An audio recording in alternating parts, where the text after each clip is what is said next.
होके कलश का, उसके बाद हमारे बीच में जो पूज्य संत विराजमान रहेंगे उनका आशीर्वचन होगा और क्या करना है इन चीज की उसकी प्रस्तावना। इसके बाद 1.5 किलोमीटर की शोभा यात्रा यहाँ वापस आकर आप अपने गांव के अपने मंडल की कलश लेकर अपनी ओर प्रस्थान करेंगे। इतना अपना कार्यक्रम है। एक बार ठीक ढंग से बैठ जाएंगे और हम काम को प्रारंभ करेंगे। सूचनाएं बस दे रहा हूँ, कार्यक्रम अभी चालू नहीं हुआ। मैंने बार बार कहा था कि फोटो ले सकते, कोई मजा नहीं। उसका अपने व्हाट्सएप, फेसबुक, टेलीग्राम, इंस्टाग्राम जितने भी प्लेटफॉर्म होते हैं उस पर आप उसका उपयोग कर सकते हैं, क्योंकि ये सब घर घर सूचनाएं वैसे भी जा रही है, लेकिन इसके माध्यम से भी जाए, इसमें कोई मनाही नहीं है।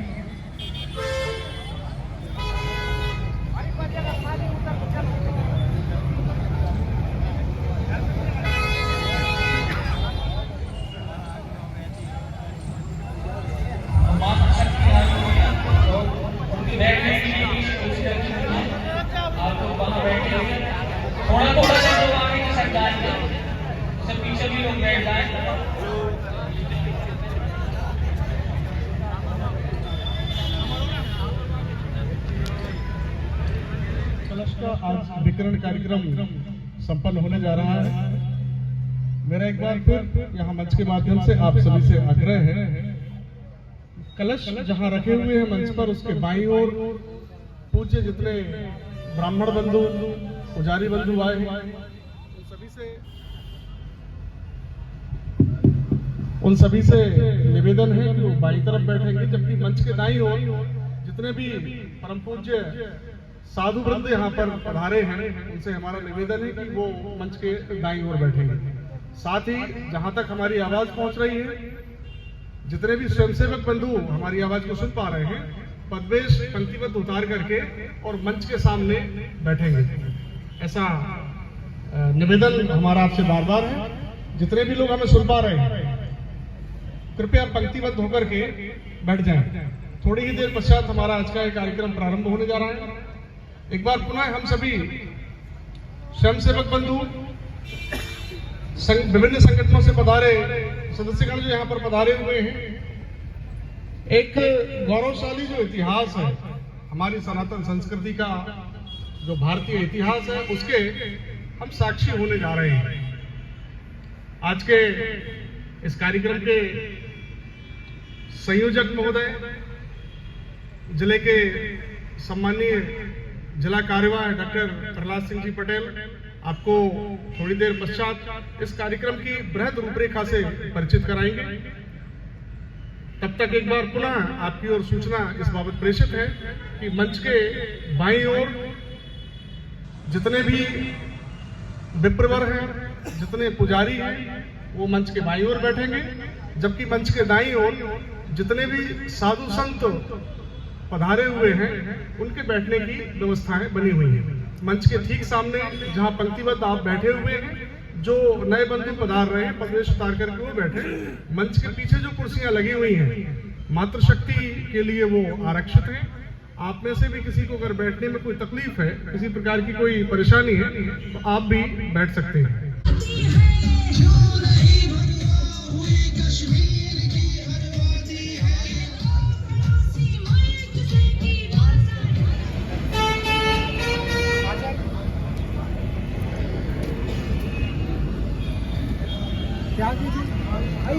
आज के हमारे इस कार्यक्रम के मुख्य अतिथि परम पूज्य गुरुदेव महंत उमाचरण दास महात्यागी मौनी बाबा, पंचमुखी हनुमान मंदिर पूर्णाघाट एवं उनके साथ में पधारे समस्त साधु संतों को सादर प्रणाम, दंडवत।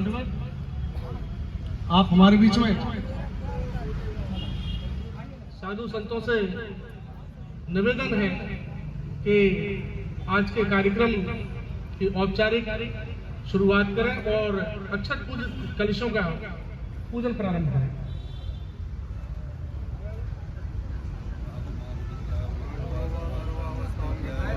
एक माइक।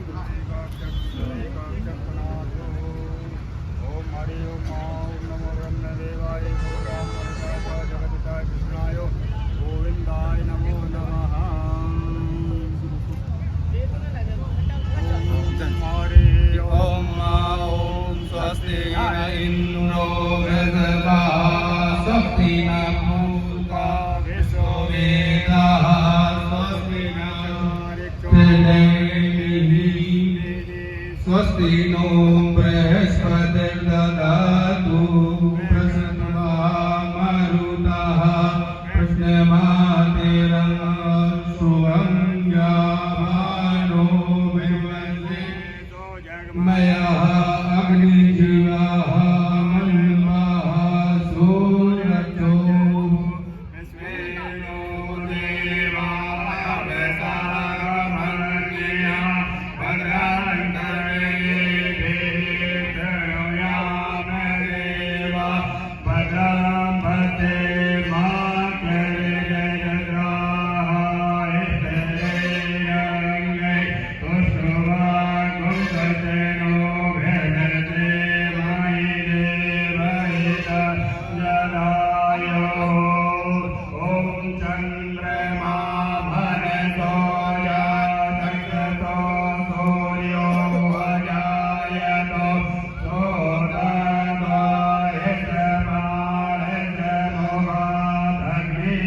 सोदायतमानसमुखादग्निर्जायतो ॐ निलगुं अविर्जननं मे असुरस्य शीरगुं धर्मगुं दशे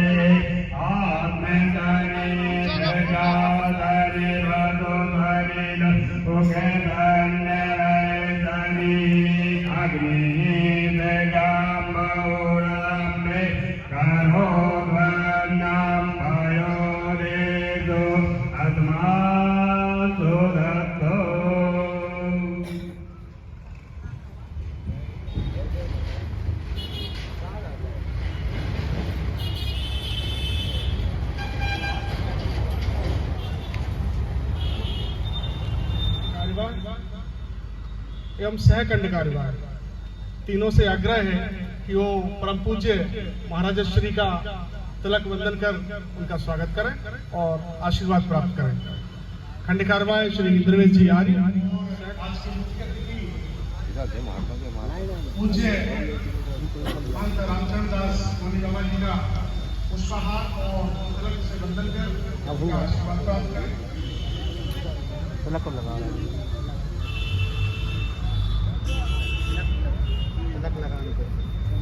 जब संतों का यहाँ पर मुझे रसोई चल रहा है उनका स्वागत कर रहा है हमने जोरदार एक बहुत हृदय की अंदर तक गहराइयों से एक जय घोष मैं बोलूंगा जय श्री राम आपको उसको माला माला माला पहना वो हमें जय जय ये इनको पंडित जी जय श्री राम जय जय श्री राम जय श्री राम जय जय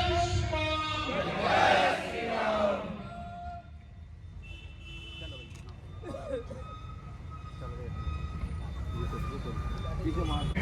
कैमरा मैन का विशेष आग्रह है वो आपको एक वीडियो या पिक्चर देना चाह रहे हैं तो हम दोनों हाथ ऊपर उठा करके बहुत तेज आवाज में आपको जय जय श्री राम बोलने का आग्रह किया जा रहा है। जय जय श्री राम जय जय श्री राम जय जय श्री राम जय जय श्री राम जय जय श्री राम जय जय श्री राम।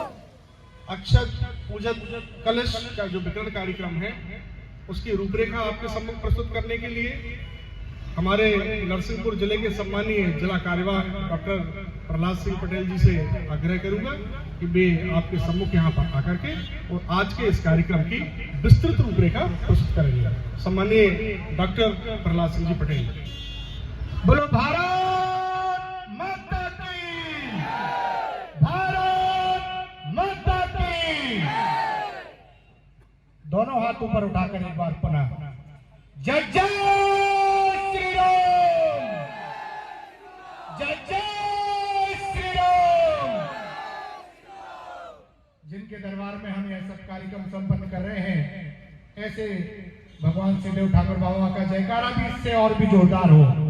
बोलो श्रीदेव ठाकुर बाबा महाराज की।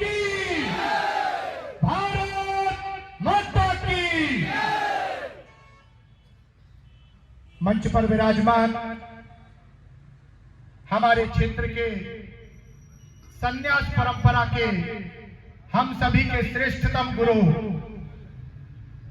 पूज्य महंत उमाचरण दास जी महाराज, जिनको हम सभी त्यागी जी महाराज, मौनी बाबा जी महाराज ऐसे नामों से संबोधित करते हैं। आप पंचमुखी हनुमान मंदिर कूड़ाघाट वाले महाराज जी ऐसा भी उद्बोधन उनके लिए प्रदान करते हैं। ऐसे पूज्य गुरुदेव के श्री चरणों में नमन करते हुए मैं यहाँ पर कोई बड़ी लंबी बात करने वाला नहीं हूं। जो बातें आपको बैठक में बताई गई है वो संक्षिप्त में आपको स्मरण कराता हूं।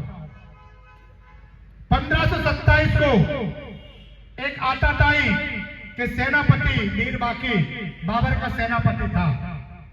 उसने हम सबके आराध्य जन जन के आराध्य भगवान श्री राम जी के जन्म स्थान जो अयोध्या है, उनका जो भव्य और दिव्य मंदिर था उसको तोड़कर वहां पर अपने राजा अर्थात बाबर के नाम से एक ढांचा खड़ा कर दिया था, कालांतर में जिसको बाबरी मस्जिद कहा जाता है। हिंदू समाज कभी मौन नहीं रहा।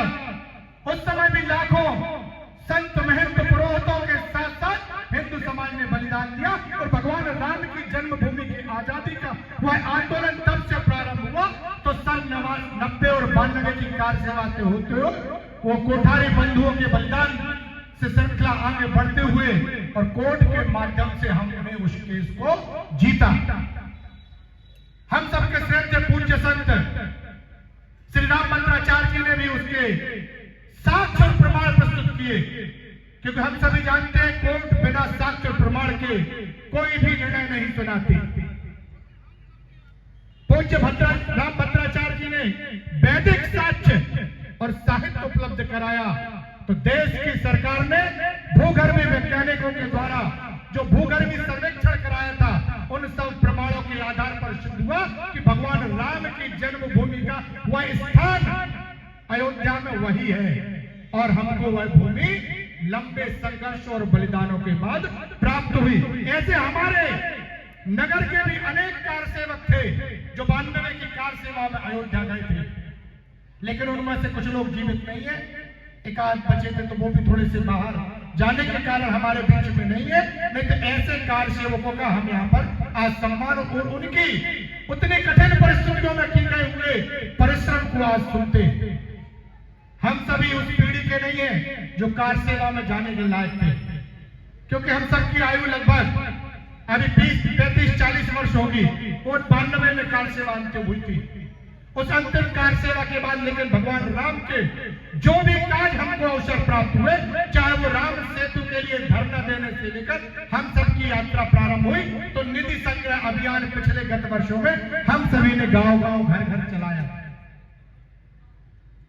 भगवान राम के पक्ष में जब निर्णय आया था तो वहां कुछ नहीं है, मैदान है, वो दिव्य और भव्य मंदिर बने। कल्पना हम सब राम भक्तों की है और ये राम भक्तों की कल्पना को साकार करने के लिए श्री राम जन्मभूमि तीर्थ क्षेत्र अयोध्या नाम से एक ट्रस्ट बना जिसके सचिव चंपत राय जी हैं। एक अभियान चला क्योंकि वो जन जन के राम है, सबके राम और सब में राम, ये भाव खड़ा करने के लिए अभियान चला। तो हम सबने हर घर से जिसका जैसा सामर्थ्य है उसने अपने सामर्थ्य से भी बढ़कर उस निधि संग्रह अभियान में अपना सहयोग प्रदान किया। और कैसा निधि संग्रह अभियान? तो दुनिया का सबसे बड़ा और सबसे व्यापक, क्योंकि उसमें करोड़ों लोगों से और अरबों राशि हम सभी को प्राप्त हुई और उसी राशि से आज उस अयोध्या में भगवान राम का एक भव्य मंदिर बनकर तैयार हो गया। उस भव्य मंदिर में भगवान श्री राम जी के बाल स्वरूप की प्राण प्रतिष्ठा समारोह 22 जनवरी 2024 को देश के प्रधानमंत्री माननीय नरेंद्र मोदी जी एवं राष्ट्रीय स्वयंसेवक संघ के सरसंघ चालक परम पूज्य डॉक्टर मोहन राव भागवती जी के यजमानत्व में संपन्न होगा। साथ ही देश के 7000 चिन्हित ऐसे प्रबुद्ध वर्ग के लोग जो वैज्ञानिक हो, कला क्षेत्र से हो, फिल्म जगत से हो, खिलाड़ी हो, संत महंत, ऐसे 7000 लोग उस कार्यक्रम के साक्षी बनेंगे। बनने के लिए तो लाखों लोग जाने को तत्पर हैं, लेकिन अयोध्या की इतनी बड़ी नहीं है कि वो सारे राम भक्तों को एक साथ समाहित कर सके। सुरक्षा की दृष्टि से ऐसे कुछ लोग चिन्हित किए गए हैं जो उस कार्यक्रम के साक्षी बने। तो वह कार्यक्रम 22 जनवरी को संपन्न होने वाला है। इसके लिए इसके पूर्व हमने मंडलों की बैठकें की और ग्रामों की बैठकें भी संपन्न हुई। और क्या कहा कि हम आज 15 दिसंबर 2023 से देव ठाकुर बाबा प्रांगण से अक्षत कलश ग्राम पाह देंगे। आज हर ग्राम के लिए एक अक्षत कलश, जिस ग्राम से लोग आ गए वो ग्राम से ले जाएंगे, नहीं तो मंडल से यहाँ से अपने गांव की संख्या के अनुसार हम मंडल में वो ले जाएंगे और एक मंदिर में वो एक अक्षत कलश स्थापित करना है। इस अक्षत कलश को अभी क्योंकि 15 तारीख है, इसके बाद 31 तारीख तक वो आपके मंदिरों में रहे। हर मंदिर में हमको वो कलश ले जाना। गांव में 3, 4, 5, 6 छोटे मंदिर, बड़े मंदिर हो गए, हर मंदिर में उस मंदिर दर्शन के लिए अक्षत कलश को लेके जाना है। जितने दिन रहे उतने दिन कोई ना कोई धार्मिक कार्यक्रमों का आयोजन निरंतर उस मंदिर पर जहां पर कलश पूजित है, पूजित कलश है, वहां पर होना चाहिए। कुल मिला के राममय वातावरण बनना चाहिए। जैसा वातावरण बनता है वैसा आभा मंडल भी बनता है। आज चारों ओर हम दुराचार, अन्याचार, व्यभिचार, तमाम प्रकार के कुकृत्य होते देख रहे हैं। इनमें परिवर्तन कैसे आएगा? तो संस्कारों के युक्त समाज जब खड़ा होगा, तो समाज कैसे खड़ा होगा? तो यह एक प्रक्रिया है जो प्रारंभ होने वाली है। राम भगवान तो दिव्य मंदिर में आने वाले हैं। राम राज्य की कल्पना यहाँ से यात्रा प्रारंभ होगी। ये राम राज्य की यात्रा सकारात्मक वातावरण निर्मित करने से होगी। इसके लिए आप सभी से निवेदन है, ये पूजित कलश अपने मंदिरों में जाकर स्थापित करेंगे, किसी के घर में स्थापित नहीं करना। दूसरा काम करना है, 1 जनवरी से 15 जनवरी तक इन अक्षत कलश में अपने गांव की आबादी के अनुसार कुछ चावल और हल्दी तथा घी मिलाकर मूना है और उसके बाद पूजा पाठ कर किसी मंदिर पे गांव के लोगों को बड़ी संख्या में एकत्रित कर ढोल नगाड़े और एक भगवा ध्वज लेकर घर घर जाकर उनका आमंत्रण देना है। तो आमंत्रण 3 प्रकार का देना है। पहला आमंत्रण है 22 जनवरी को जब प्राण प्रतिष्ठा समारोह होगा, तो उसका प्रसारण घर बैठ के नहीं देखना, किसी मंदिर पर आकर देखना है। उसकी रूपरेखा आप सभी को बनानी है। मंदिर पर आकर उस प्राण प्रतिष्ठा के सार्वजनिक कार्यक्रमों को, वहां राम नाम का जप हो सकता है, हवन हो सकता है, पूजन हो सकता है, अंत में भंडारे का कार्यक्रम हो सकता है। उस गांव की समिति राम भक्तों की क्षमताओं के ऊपर निर्भर। पहला ऐसा आमंत्रण देना है। दूसरा आमंत्रण देना है कि आपके पैसे से तीर्थ क्षेत्र अयोध्या का विकास हुआ है, भगवान राम का भव्य मंदिर बनकर तैयार हो गया, तो हम सब परिवार भगवान राम के दर्शन के लिए 22 जनवरी के बाद दर्शन करने अवश्य जाए। तीसरा आमंत्रण देना है कि 22 जनवरी को भगवान जब अपने नवनिर्मित मंदिर में पधार रहे हैं, जैसे 14 वर्ष के वनवास के बाद भगवान श्री राम अयोध्या की जब वापस लौटे थे, तो वहां के जन समुदाय ने जिस दिव्यता और भव्यता अर्थात दीपक जलाकर आतिशबाजी कर भगवान राम का स्वागत किया था, हम भी घर घर दीपावली के समान दीपक जलाकर और भगवान राम का स्वागत करें। ऐसे 3 बुलंदुआ देने जाने वाले हैं। मनीष जी पाठक मुझसे कह रहे थे कि हम कितने भाग्यशाली हैं, हम सभी जो यहाँ बैठे हैं और इसके बाद आपके जो गांव में से सहयोगी बनेंगे, ऐसे समस्त राम सेवक। बुलौआ कहने कौन जाता है? ये प्राचीन परंपरा है पीले चावल देकर बुलौआ करने की। बुलौआ देने वो जाता है जो उस घर का सदस्य होता है।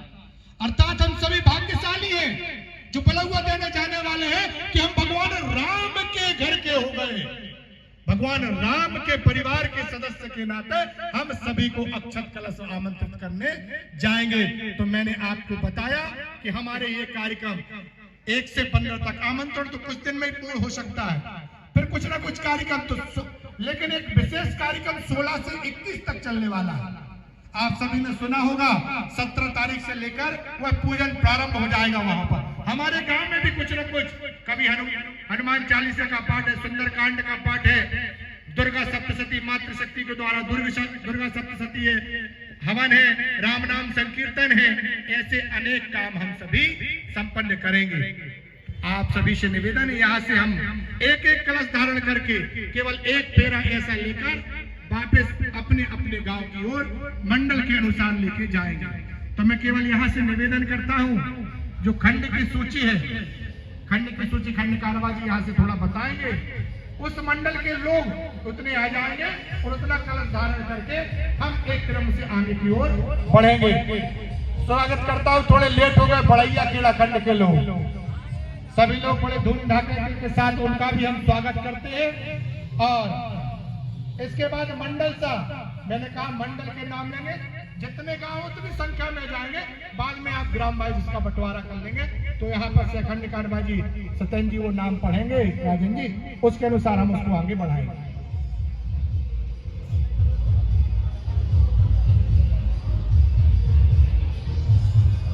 खमरिया उत्खंड से खमरिया मंडल जो है उसके अंतर्गत आने वाले ग्राम है खमरिया। खमरिया खड़े हो जाएंगे अपने स्थान पर, जो भी वहां से आए हैं, जिन गाँव का मैं नाम ले रहा हूँ। खमरिया, पटी, परमट टोला, झांसी, देवगौर, दलपतपुर, बूढ़ी ममई, सलारी, पुरा दफाई, बेलखेड़ी, जो भी लोग इन ग्रामों से आए हुए हैं आकर के यहाँ से कलश प्राप्त करेंगे। मालिक जी बड़े पट्टी से यहाँ पर पंक्ति लगाना होगा, पंक्ति में खड़े होना है आगे चल के। ईश्वर जी चलिएगा।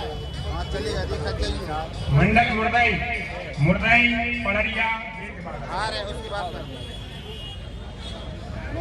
नाम जो लिए भैया महाराज जी। मुर्दई मंडल से जो भी आए हुए हैं, मुर्दई, कहाँ तक? जमुनिया, अरे अब पड़रिया, बेलखेड़ी, गंगई, और मिर्ची, भाईखेड़ा और करेईकोट, इन ग्रामों से जो भी बंधु आए हुए हैं अच्छे से बने। मुर्दई मंडल हो गया, नौनी हो गया, निकलते जाइए आप लोग, निकलते जाइए। को एक वालों के सिर पर कलश रखना है।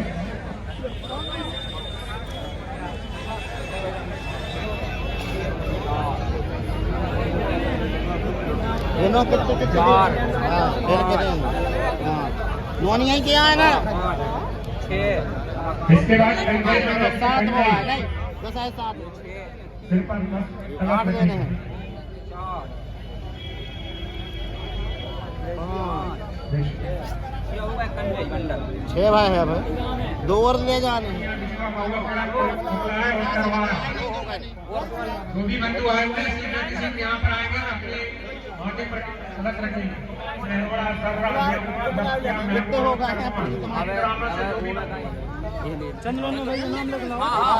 श्रीनगर, पचामा, गौरतला, सौजनी, रातामाटी, नगवारा, तरवारा, इन सभी ग्रामों के बंधु आए। 1 2 3 4 5 6 7 7 दे, 7 रखो। जय जय श्री राम। हमारिया मंडल से हमारिया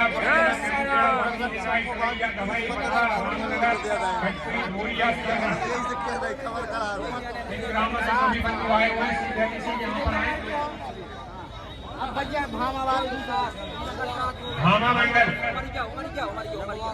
भामा, लंगटा, गुर्रा, पहाड़ी खेड़ा,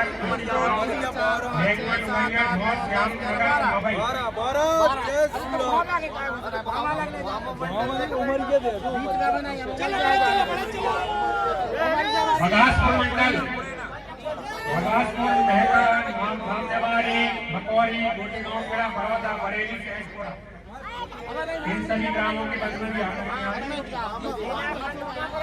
बगासपुर, बगासपुर से है कोई साली वाला चलेगा, एक और कहाँ गाँव थी, एक और हमारी क्या तो टेप होगा, क्योंकि यहाँ से गाँव जाएगा तो वहाँ पर ही हमारा भव्य स्वागत। नाम बोलो गाँव को,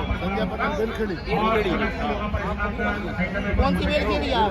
जो गोचर मंडल में हाँ गोचर मंडल, गोचर मंगलई, कोलिया, डुमरिया, बेलखेड़ी, बिहारी, बटौली, इन ग्रामों से आगे बंधु भी आगे आए। गोचर, मंगलई, कोलिया, डुमरिया, बेलखेड़ी, बिहारी, बटौली, 2 निकाल गए। मंच के पीछे आकर के खड़े हो जाएं। नगर की चारों बस्तियां चांदनखेड़ा मंडल, चांदनखेड़ा, पिपरिया, सांगली, बरखेड़ा, नौन, बसरा, खमरिया, हिरणपुर, नालिया, केसरी, कुतरा,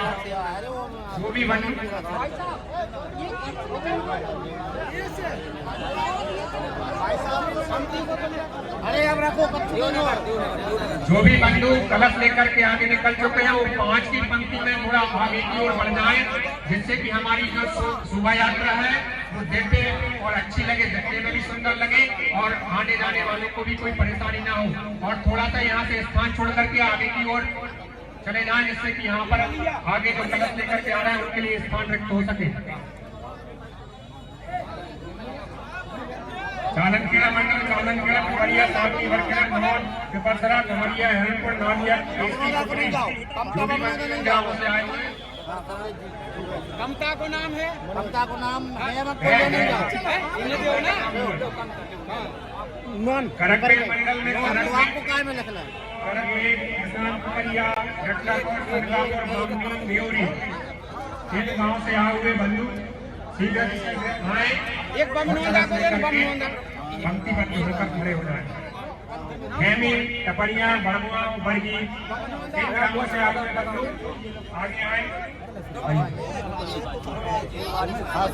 ग्राम सीनावाली मंडल में अकोला, सिटी, टोड़ी, पंगाई, करगापुर, खमरिया, सीनावाली, खलेटी, टपरिया, सुरवारी मंडल, सुरवारी, विश्वा, बावली, रोसरा, जमनिया, बेदू, बेदू होगा वहाँ तक चल नहीं ले गए सुरवारी मंडल में सुरवारी, विश्वा, बावली, रोसरा, जमनिया, बेदू, बावली होगा मुंदरी मंडल में अखिलेश जी, जवानिया भैया होगा, बिचू का रहेगा वो बिचू का वो ले जाओ मुंगली देखना, मुंगली और जो भी गाड़ी यहाँ गेट के पास खड़ी हुई है, आपसे निवेदन है कि गाड़ियों को थोड़ा साइड में कर लें, जिससे कि यातायात परिवहन की व्यवस्था सही तरीके से बनी रहे। तुम कहाँ को ले जाओ बौछार में बौछार, बेलखेड़ा, मलहवा, बासकपानी, बेलखेड़ी, खानापुर, मगरदा, हाँ बोलो बोछार और इसके बाद गुजरे बड़ैया, बुधवा, परसवाड़ा, सलकल, खेरी, लोहार, सोनापुर, इन गांवों से जो लोग आए हुए हैं उनके यहाँ पर अपने घंटा की ओर बढ़ेंगे। वही तो कहानी गोभी, गोया, राजी, गोलिया, देवरी, भाई तुम तो